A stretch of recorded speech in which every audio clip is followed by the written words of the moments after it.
Alright, so last night, alternator went out again. So I don't believe it's the alternator because I already changed it twice. I believe now it comes down to the wiring. So we'll be dealing with that today. I got some wiring. Just some stuff I'm going to try. This I might not use. It's a 12 gauge, but it's a little bit smaller. Well, not a little bit. It's a decent bit smaller than what's actually on there right now. And then have some more connections. So we'll try that, and then I'm gonna look at some of the fuses and see how this all goes. Well, it starts, but the battery is mad low, and that's how I already know we're off to a bad start. So let's check some of these fuses and stuff and see what I'm about to do. So I'm gonna go ahead and check a couple of these fuses to make sure that none are bad, and just specific ones. I'm not gonna be looking at all of them. I'm just gonna be looking at the alternator fuse, and then I'm going to be looking at the Shaker 500 system fuse, because I've seen online after some research that the Shaker 500, once people unplug that, that they were good. And so we'll go ahead and see what that is and try this, because to me it looks like it was probably melted or something like that, and the connection isn't all there. So I'm going to redo that connection and everything. So I'm going to disconnect the negative and the positive battery terminals, and then we'll focus on these a little bit later. I have everything disconnected from the positive terminal, the negative terminal, and I just need this cord right here, which you can see it runs all the way back into the back of the alternator. That's what I'm going to be replacing. Hopefully it works. So I just got to take out the alternator once again for the third time this week, and just, yeah. So I'm going to do that real fast. So I'm back, and I got everything that I needed. I cut off this little connection because we're going to redo this connection. We're also going to redo the connection in the back of the alternator. But as far as the fuse goes, the way that you would know your fuse is bad is that on the inside it'd be black, essentially, you know, letting you know that it was burnt out. This one's good, so the this is good. We're gonna go ahead and just leave this to the side for right now. I'll put it back in a bit, and well, yeah, I'm just going to go ahead and start connecting things.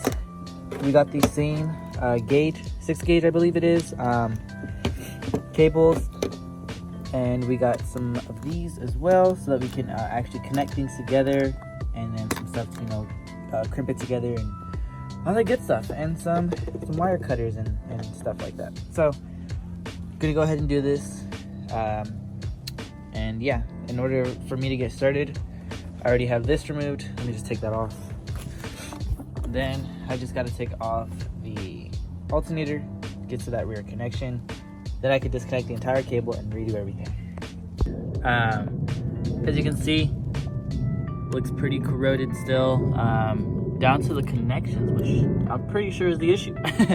So I'm gonna go ahead and splice it probably down here, somewhere, to keep the good cables in the middle, and just reconnect it all right here. So yeah, I'll just go ahead and do that. So we got this one cut, wire exposed. Same with that, and then same with this one. So what we're gonna do is connect them like that, and then this is gonna have this connection at the end, which is gonna go onto that. The way we're gonna connect those is going to be with these. So just put it on, and then on, clamp them together, and keep that process going. I'm gonna be honest, I went out and just got 6 feet of this. I'm just gonna replace it all in one cable, because redoing both of them was kind of a struggle, because our wire cutters aren't all that great, so it kept messing up the cable. So we're just gonna do one whole cable. That's it, just one whole cable. I would highly recommend that as well. They've got a little bit too much cable. I got 6 feet. This thing is probably not 6 feet, but it's connected to these little little things. They're just taped on just to hold it in place. So you'll have like 3 or 4 of them. I have 3. I'm gonna take off this tape and then just re-tape it with electrical tape, obviously, after I'm done. But I'm gonna go ahead and start installing everything.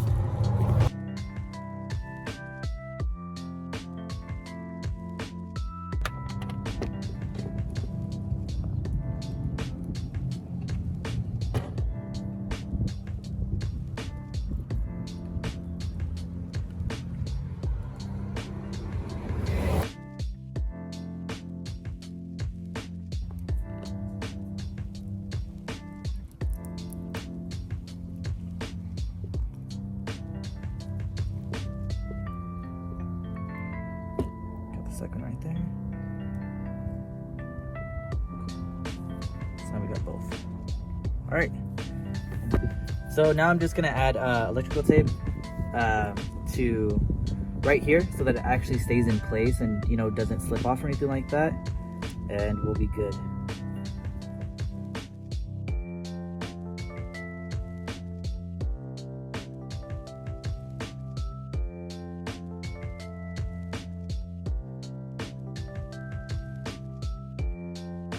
All right, so now we have this part in. It's just as simple as bolting it back in the exact same way you got it in there. As you can see, it's pretty good. Now we have this other side right here, and this, we're gonna run this cable all the way. You're just gonna leave a little bit of space so that so it can work with your alternator, so that once you put it back down there, you know, you have a little bit of space to play with or whatnot. And then you're gonna start taping it back onto these if you want. What I'm gonna do first is I'm actually gonna install it back onto my positive and then get everything installed. And then after that, I'm gonna go ahead and start taping all this down into the places it needs to be. But now what we're gonna work on is this side. So you're gonna install this right here. Sorry, I'm recording with one hand, my apologies. So you're gonna install it right there. And there's just also another nut that goes right on top of it. That's it. So I'll go ahead and do that real fast, okay? This is the old one. It was melted down and probably would not provide a good connection because it's uneven. So I got a new one. We're gonna use this one. As you can see, it's new, so it's all even and everything like that. So we're just gonna use this one. And excuse my fingers, I've been working on this car for some time, so they're pretty dirty.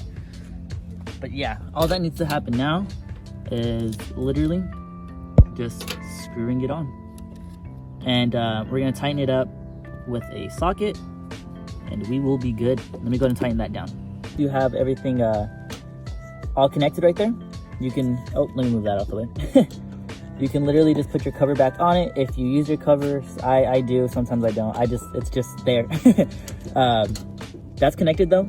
This right here goes to the rear of the alternator, which I'm gonna put back on. This is gonna protect it from like the heat. As you can see, it's pretty melted. So I'm gonna go ahead and just tape it back on there so that it sits over it and at least protects it a little bit more from it getting corroded. So I'm gonna go ahead and do that real fast. I have that taped up a little bit. It's just holding it right there, just right in place. That's it. This is another connection. This is the connection that we took off earlier. This is what goes into here. So that's gonna be lined up with this. So we're just gonna tape it back together like so that it'll just go back in there and they'll stick together, which they're supposed to. So we'll go ahead and do that real fast. All right, so after taking out this wire, I'm reusing the plastic that went over it, and I'm pretty sure that this is what the issue is. Because if you see, you have your normal 6 gauge, right? Which is what you need. But then you go into whatever this is, and that's clearly no bueno. So having this complete wire should definitely, I hope it fixes the problem, because we're gonna have a consistent charge going the entire time. To oppose with this, you're going from a big, you know, you got your full 12 volts going, and then you have to push all that through whatever gauge this is. So, you know, it could definitely cause a shortage from, you're going from so much power and you're trying to push that through, so it can definitely cause a shortage and start killing everything in there. So yeah, this thing's trash. Whoever had this car before and tried to do this definitely didn't do a proper job. And yeah, that's bad business, because I know it's not in focus right now, I apologize, but I mean, you guys can see what's going on here. This is no bueno. Horrible stuff, man, horrible stuff. So it's a good thing I took it out and decided to do a whole new cable instead of just doing the ends, because that's what we were originally doing. So good stuff, man, good stuff. But this, no bueno. Done, which I still got to take off some more of this from I have like some more little pieces or whatnot that I'm gonna put around it. After doing all that, we're just gonna install the alternator and put everything back together. But I'm gonna keep installing this real quick and we'll be good. I'm probably gonna have to go pick some more up later on, but for right now I'm fine. Okay, so now that I have to buy some more of this, I'm gonna go down to O'Reilly's again and get some more of this later on, because all this wire will be exposed. What really needs to be covered up is this, because that will be underneath when you install your alternator, and the rest of the wire is exposed. So I can just go and buy some more of that pretty soon. But now that everything is installed, I'm gonna put the alternator back in and then we'll see. All right, now we have everything plugged in. I know that's a mess right now, but I'm gonna fix that after. First I want to start the car and see how things go before closing the hood again. So I'm gonna try to start the car and see how that goes. Make sure electricity works first. And all right, so we're good on that part, because if that didn't work, then I don't know. So let's try it out and see what happens.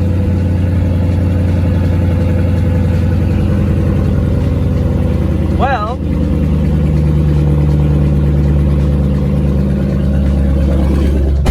let me close this so you guys can actually hear me.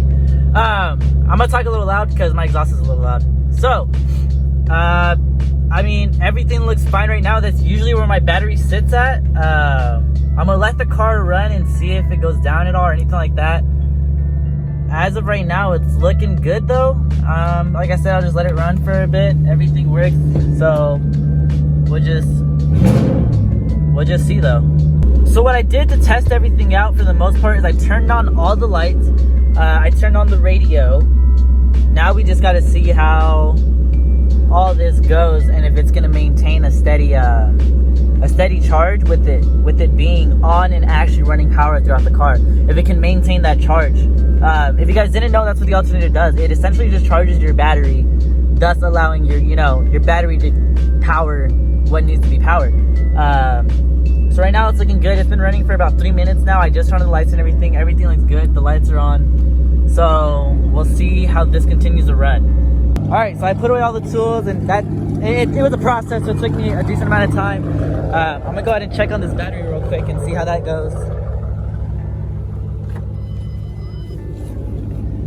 All right, we're still good. It's been running for like 10 minutes now. Let me close everything up. I'm gonna make one more trip down to O'Reilly's real quick, and we'll be good.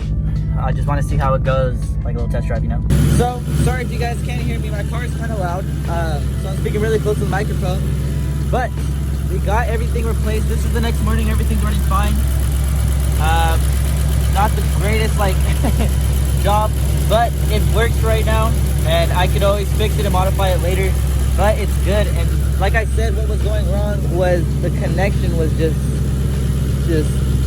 mind-blowing. I don't know what they were thinking when they installed this, but yeah, so I got everything running now, and we're good. So if you guys had a problem with your alternator and it wasn't the alternator, definitely check your connections. That was my last thing to do.